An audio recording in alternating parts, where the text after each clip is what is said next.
Welcome to Corwin's Leaders Coaching Leaders podcast with host Peter DeWitt. This podcast is from education leaders for education leaders. Every week, Peter and our guests get together to share ideas, put research into practice, and ensure every student is learning, not by chance, but by design. Hi, Peter.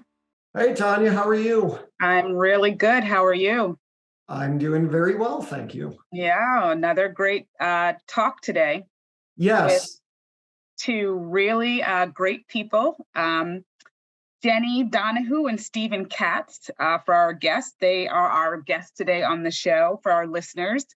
I'll tell you a little something about each of them. Jennie is a 5-time best-selling author, a professional learning facilitator, and director of the Jennie Donohoo Center for Collective-Efficacy, and she's got a PhD in educational studies and supervisory officer qualifications. Stephen Katz is the director of Aporia Consulting, faculty member at the Applied Psychology and Human Development at the Ontario Institute for Studies in Education.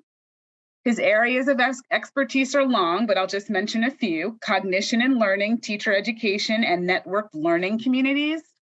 He has also received, he has a PhD in human development and applied psychology, which will really come through, listeners, in our conversation today. And he's received the Governor General Medal for Excellence. And, I think if we had to find a broad topic for today's discussion, though it goes on a lot of really interesting tangents or interesting places, they really try to and do quite well unpack this difference between adaptive and technical, and then really lean into helping people really see what adaptive looks like and what it entails. And what I thought was interesting is how, when I've heard about adaptive and technical in the past, sometimes they're bucketed as though certain activities are discrete. They are either just technical or they are adaptive, as opposed to any particular activity can have both lenses, right? So scheduling can seem like a very technical thing. It's just, let me put the pieces in the right place. But there's also this adaptive lens that needs to be taken to it if you actually want to think about how are you actually having productive collective time with your teachers. So that was just one thing that I thought really stood out. And there's so many of those in today's conversation.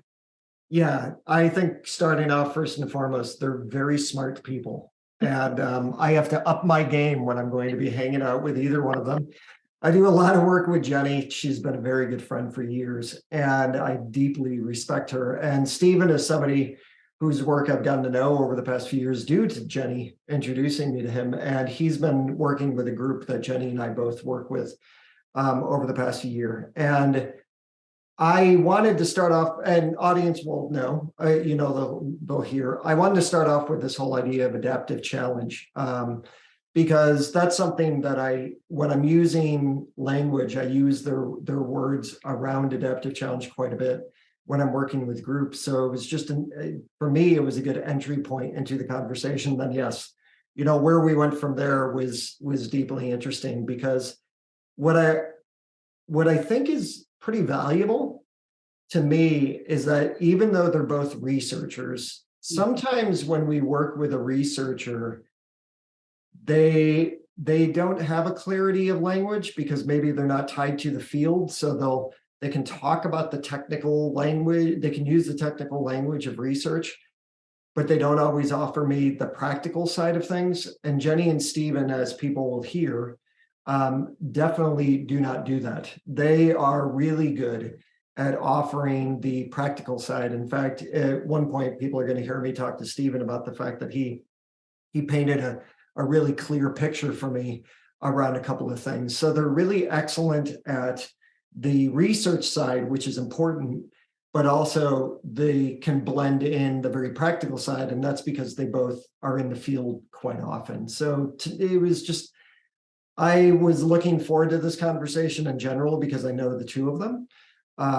But even when you're looking forward to a conversation, you might be let down by the conversation. And in fact, today we were able to go into places that the three of us have not discussed before. So it was really interesting. Yeah, really grounded.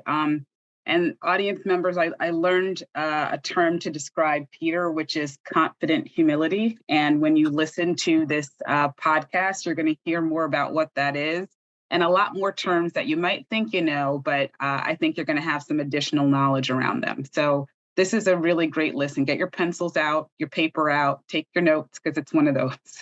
Pencil and paper? What are you, old school? Take out your laptop and your iPad thingy. Research says you learn the best with pencil to paper. That's true.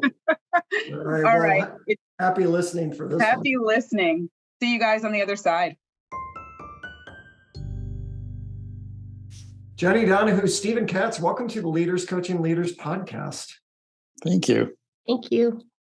Jennie, I know you get the award for getting up the earliest this morning because you're actually working in Anchorage this week. So it's 4:30 in the morning for you. So thank you for getting up so early.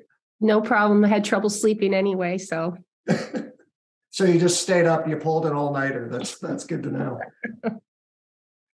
Listen, you both have your individual work, obviously, and then you've got work that you do together, and you're quite the duo. One of the things that I wanted to start off by talking about, and in the podcast, we always try to develop a common understanding around words that we use, because I think often we have a common language, but we don't have a common understanding.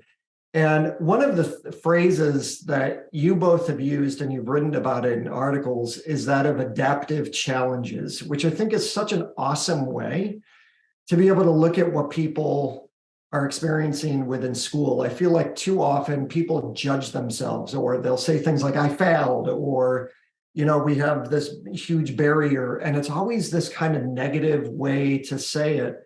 But when I hear adaptive challenges, it almost feels like there's more of a, not necessarily a positive spin, but maybe a healthier spin on it. So, Stephen, I'll start with you. What is an adaptive challenge, and why did the two of you start using that language?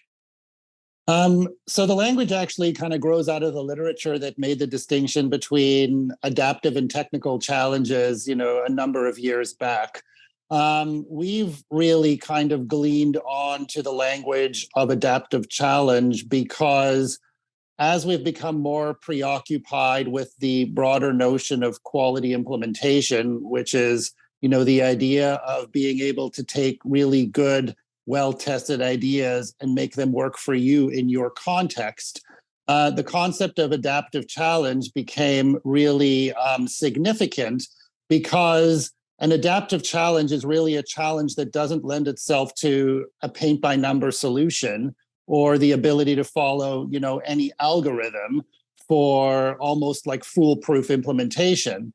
And in fact, what adaptive says is we need to actually think about how we can be creative and innovative to solve something that isn't easy, that often is fundamentally anchored in people's thoughts or beliefs or emotions, really leans into the notion of context, suggests that context isn't noise to be filtered out, but an understanding of an environment, an implementation environment that we need to lean into. And what it really says is you most likely are going to have to experiment your way through an adaptive challenge to really understand what works in that space. Whereas a technical challenge, you can just look up the answer or ask an expert or follow an algorithm down a single pathway to a clear conclusion. That is probably one of the clearest.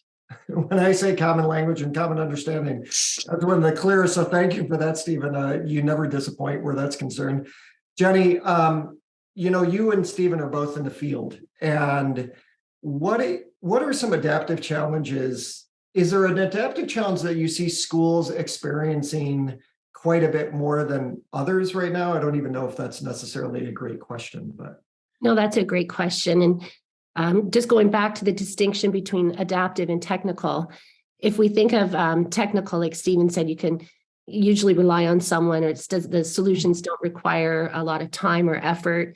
Scheduling common prep time for teachers to meet, for example. That's something that we can do sometimes quite easily. Time always becomes an issue, but scheduling that common prep time, if we put an adaptive lens on that, It really is more around increasing teachers' motivations and desires to collaborate.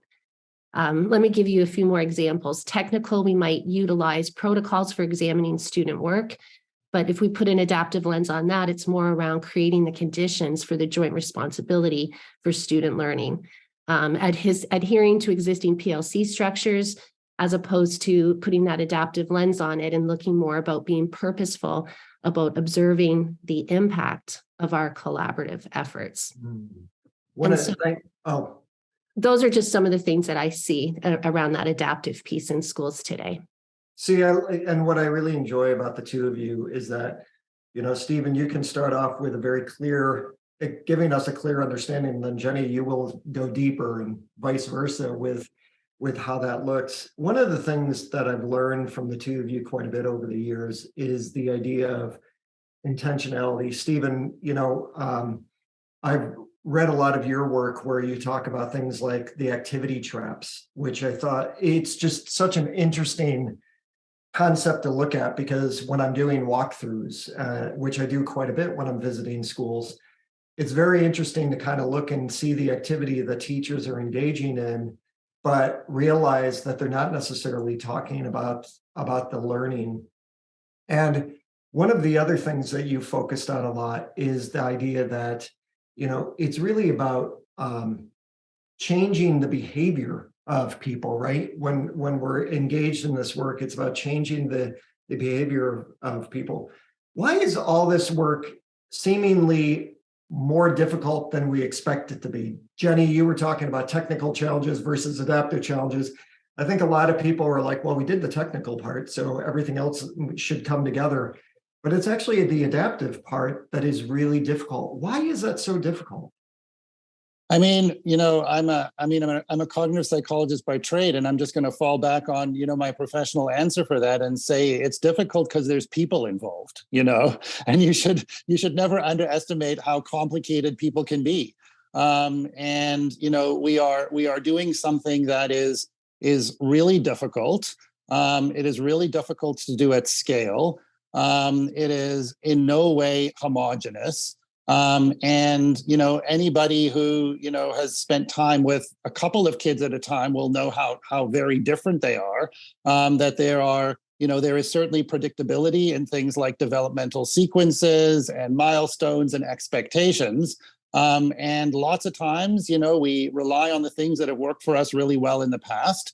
But often we find ourselves confronted with situations where the tried and true doesn't work. And then we have to say, well, now what am I going to do about this? And so I think when you think about the variables that are involved in the spaces that we live and work in, very different contexts. I'm a systems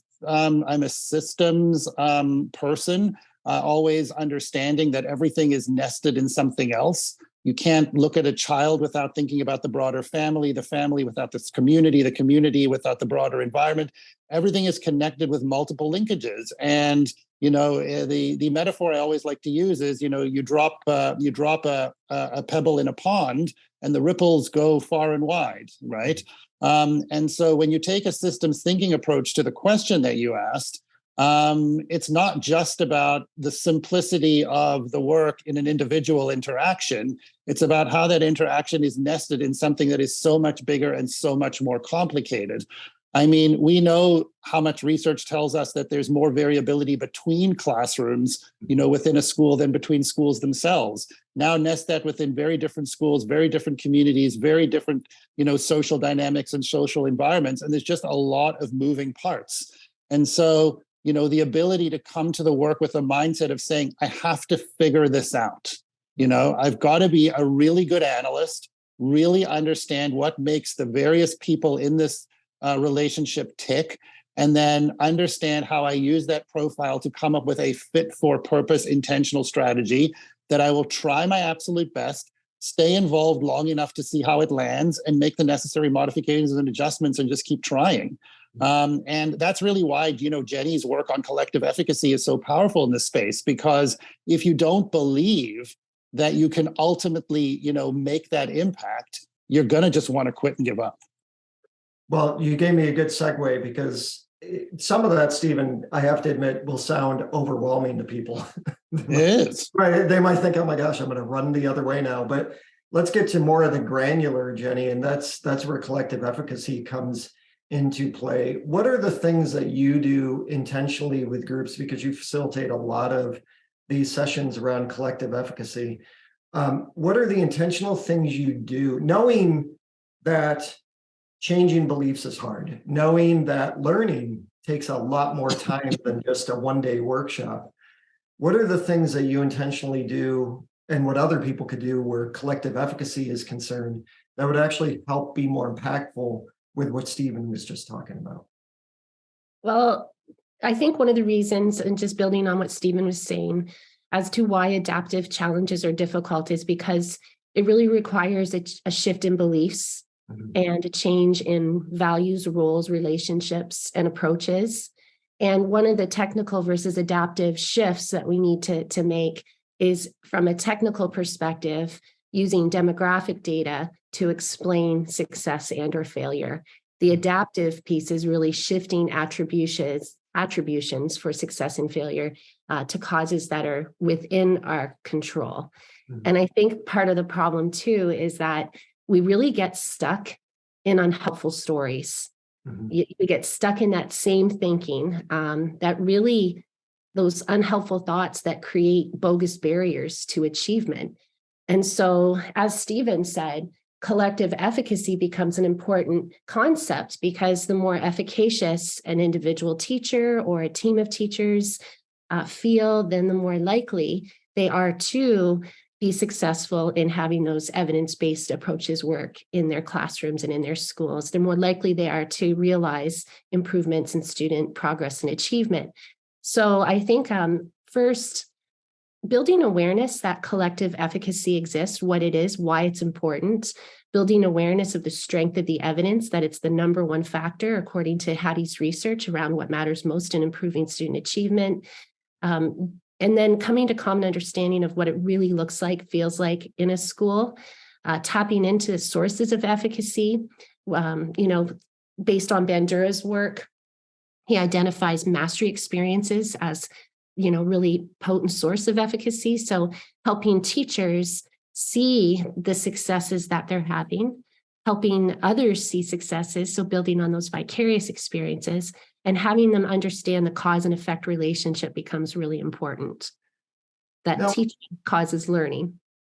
So, and I'm going to bounce back between the two of you on this, and thank you for that, Jennie, because one of the things that I had been reading from Bandura lately is there a double-edged sword to efficacy in general? Because I've read some things from him that said that sometimes when people are overly efficacious, they're not necessarily seeing their blind spot. And I wonder if that fits into, Stephen, you do a lot of great work around confirmation bias. Is there a double-edged sword when you're focusing on collective efficacy, where there are people that are in the room that feel very confident, but it doesn't necessarily mean they're competent? Yeah, and in fact, it's interesting because that is, in fact, a fairly well-known cognitive bias. It's called the Dunning-Kruger effect, and the Dunning-Kruger effect is the term that we use to describe a phenomenon where confidence outstrips competence. So people feel more confident than they should. The flip side of that is the imposter syndrome, right, where people are less confident than they should be, and in fact are more competent than they think they are.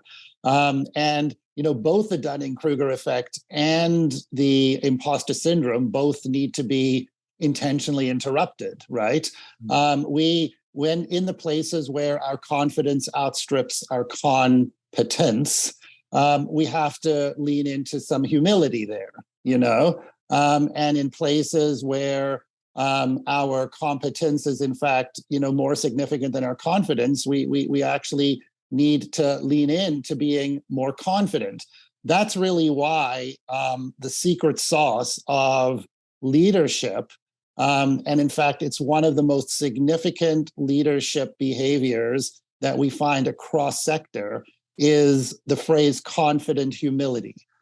Because confident humility is the perfect blend between I'm confident in knowing what I know and I'm willing to execute and make decisions in that space, but I'm also humble enough to know what I don't. And I know who I need to connect with and surround myself with to compensate for the places where I don't have strength. Now, if you have confidence without the humility, you have arrogance. And that's where the Dunning-Kruger effect lives. But if you have humility without confidence, then you have insecurity. And that's where the imposter syndrome lives. So we kind of need a both and in this relationship. This is kind of where I'm spending most of my time now. In this work, we need a both and in this relationship, not an either or. I really like that. Actually, Stephen, when you were doing that, I was painting a picture in my head of an image to be able to see. That was just really, sorry to say it this way, but beautifully said, because I could actually just start painting this picture, and you just made that so clear. Jennie, one of the things that I think is really hard in the work that we do is that we might go in to do coaching, or we might be going in to do like one-day workshops. And some people have this air of confidence, and they can sometimes even cite the right researchers and stuff like that. How do we get past that almost surface level to get to a deeper understanding of whether whether they know it or not? Well, I think that Stephen would agree with me here. One of the things that I know that Stephen and I have been working toward for many years in our work in supporting professional learning in school districts is utilizing high quality professional learning designs and collaborative inquiry when we get teachers to come together to really identify a student learning need, come together to investigate evidence-based approaches and then utilize them in their classrooms. I think through that process and then analyzing, did what we do make a difference? If not, why and why not? And if it did, then, how can we learn more about this? And that iterative cycle of engaging together in an inquiry around student learning needs, I think helps teachers realize that perhaps some of the approaches or some of the things they thought they knew maybe isn't true, but they learn that through that process on their own, rather than someone coming in and telling them. It's more of a design that sticks and leads to, as Stephen would call learning. Well, we call it learning, but he defines learning as a cognitive psychologist. And I love this definition as a permanent change in thinking and behavior. And that inquiry cycle leads to that. See, and this is where I find this to be really exciting, because one of the areas that I've been focusing on a lot lately is reciprocal transfer. Jennie, you know this because, and Stephen, you've been a part of it, but we do the work in Washington State. We're lead advisors for the directors of teaching and learning. And when Jennie, you, Mike, Chris, Tom, and I get together as the team for WASA and we design that work, we know that those meetings that we have that we're together, I walk away with a transfer of being able to say, like, I walked in with one idea, I walked out with a better one, but I'm walking out with a greater understanding that I can then connect to other areas of work that I'm doing in other places. And to me, there's a reciprocal transfer of learning that's happening. People are learning from us, but I'm learning from all of you as well. That to me is really exciting. The reality, though, is that I'm working with groups that they look at PLCs or collaborative inquiry or all of those things as just words. And how do we get them to see that it's actually, a positive piece that can change their practice and reconnect them with maybe why they got into education in the first place? Am I too lofty here? Or, because I really do find it that fascinating and exciting. And during a time that we know that people have a high level of anxiety and stress and all of that kind of stuff, I feel like this is a space that would reconnect them with why they got into education in the first place. But people don't see it that way. And Stephen, does that go back to the implementation part, that there's just this terrible implementation, or a principal or a superintendent said, you've got to do this work, so they don't see the value in it? I think the reality of it, Peter, as you've suggested, and Jennie's referenced this earlier, is that like we have more good ideas than we need. Like we have so many good ideas. We have so much evidence of what works and why it works and how it works. And so much of this work is not an if, but a how. And, you know, that actually asks us to lean in and to go deeper rather than wider. And it doesn't necessarily lend itself to an appeal for novelty. It really is like a slog, to be honest with you. Like it's not easy, right? Like this wouldn't be what it is if it was easy, right? It really is. It is difficult. You know, we use the methodology in some of our work, Jennie and myself, from the expertise research around purposeful practice. You know, and purposeful practice says, you know, you need goals, but then you need a focus within the goal. Then you need feedback on how you're doing. And then you need the discomfort that tells you you're actually, you know, moving outside of your comfort zone and learning something. And the challenge in a lot of this is that the feeling of discomfort isn't an unfortunate consequence of growth. It's an essential prerequisite, but it doesn't feel like it at the time. So, you know, when we come together in these structures that you're talking about, Peter, and thinking about how do we really reconnect in this space, it's difficult to encourage people to say that a feeling of discomfort is in fact a sign that something's actually working here. Because it feels like antithetical to, you know, every fiber of your being, because most of us don't really choose our way towards discomfort. But yet our growth and our learning, when we actually are pushing outside of our existing schemas and coming up with new ways of understanding and doing, and in fact, that is the only way you get permanent learning that then has transfer potential, as you were sharing, Peter, is through that process. And you know, that's a hard thing to do. It requires a significant amount of cognitive emotional effort, and we can't do it in everything because we would be wiped out and exhausted. And I just think that one of our biggest challenges is that, you know, we are so used to bright and shiny objects and novelty and tons of different stuff and bandwagons, you know, and new acronyms and, you know, all of those kinds of things, that we find ourselves struggling with this breadth-depth trade-off. And so we tend to do a lot of things a little bit rather than a few things a lot or well. And I think that creates, you know, part of the challenging dynamic that you're talking about, because we don't pick and stick, you know, mm-hmm. And because we don't pick and stick, we don't actually give it a chance to actually see the fruits of implementation. And if we don't see the fruits of implementation, we don't see the outcomes. And if we don't see the outcomes, we don't get the reinforcement for the collective efficacy that Jennie was talking about, because we have no evidence to prove to ourselves that it works. Yeah, there's definitely a lot of initiative fatigue and throwing things against the wall to see what's going to work, and the new shiny toy that's going to come across. I mean, there's just a lot of that that's out there. And, you know, as we start to wrap it up, I guess my bigger question for the two of you is, how do we help? So we've got listeners that might be building leaders, district leaders, teachers, whatever.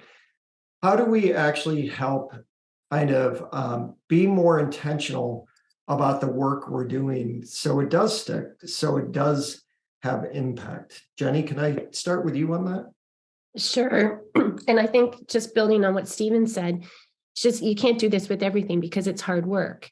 So working with teachers, giving them time to collaborate, to come together, trusting the process and trusting the people, trusting teachers to come together, take ownership over their own professional learning, provide them that structure where, you know, we've got to ensure that the learning that teachers do is in service of the learning that we need our students to do. So identifying those student learning needs, helping that ensure that that's the basis of our, you know, professional learning, supporting teachers as they engage in that process.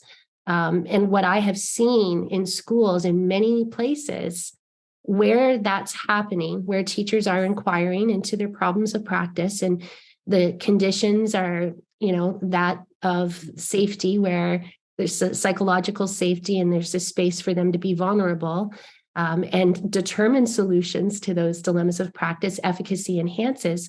But then that professional learning design grows organically. Because teachers have experienced something that's been really rich and professionally rewarding, it spreads through word of mouth rather than the district coming in saying, this is something we need or want you to do. Teachers engage because their colleagues have found value in the process.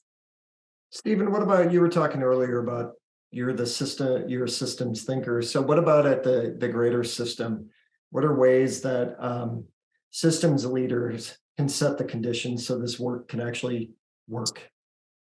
So for me, it really is about coherence and alignment. It's about coherence and alignment across all of the units. One of our biggest challenges is we do like to take a divide and conquer approach because there's efficiencies in the work. And so we assign, areas of portfolio specialization to different people within system spaces. You'll tackle school improvement, you'll tackle curriculum, you'll tackle equity. And what ends up happening is that those portfolio specializations unintentionally become silos.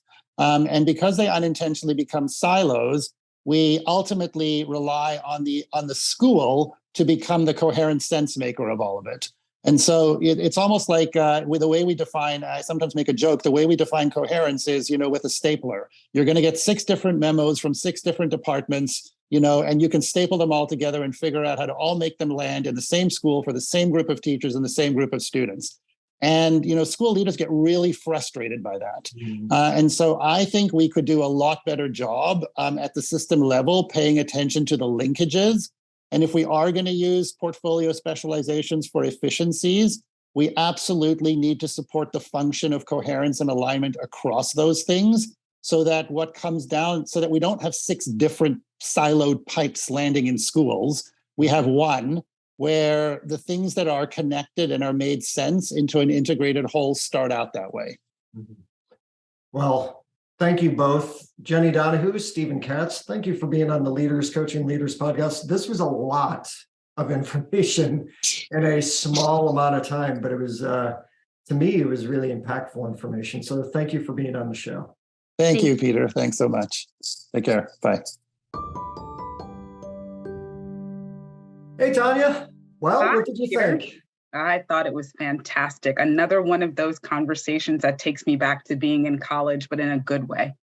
Yeah, I'm going to let people in on a little bit of a secret, and maybe they have guessed it already. I usually just go into these podcast recordings with one question in mind to just start off the conversation. Mm-hmm. I don't have a list of questions sitting in front of me when I'm going to ask them, because one of the things that I worry about is if I listed 10 questions, then I was suddenly going to want to get to all 10 questions. Yep.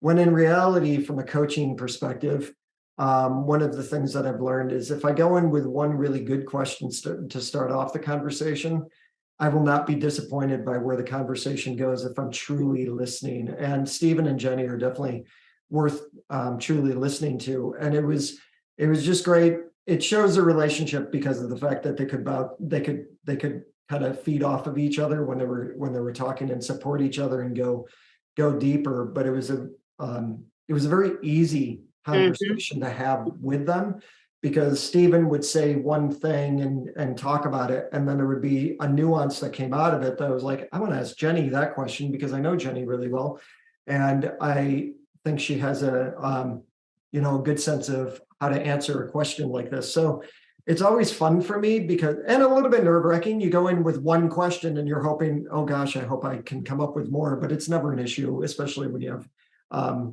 guests like these. So what was a part that stood out to you?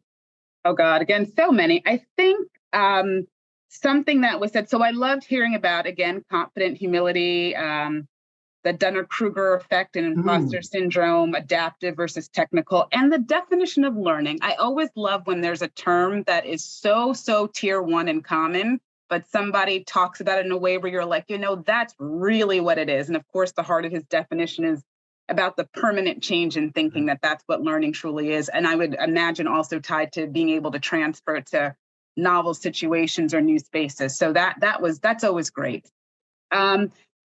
The real moment, because I've been living in this world of education too, there are new things that I learn, and there are things that I hear that underscore or are also a strong belief of mine. And one thing that was said is that, we have more good ideas than we need. We don't have a paucity of good ideas as much as we have a struggle with how to really implement them with fidelity. And so giving people this sense of it's the how, and the how is the work it's messy because it has to be. It's hard because it has to be. It involves failure because there's no other way. And the more that we can make that a core part of implementation, as opposed to the shiny fun or it's all finished and look at how well we did, like it's the path in between. I just see this so much better off our schools will be. So I loved when he said that. And of course, just getting comfortable with discomfort. It is just a way of life. They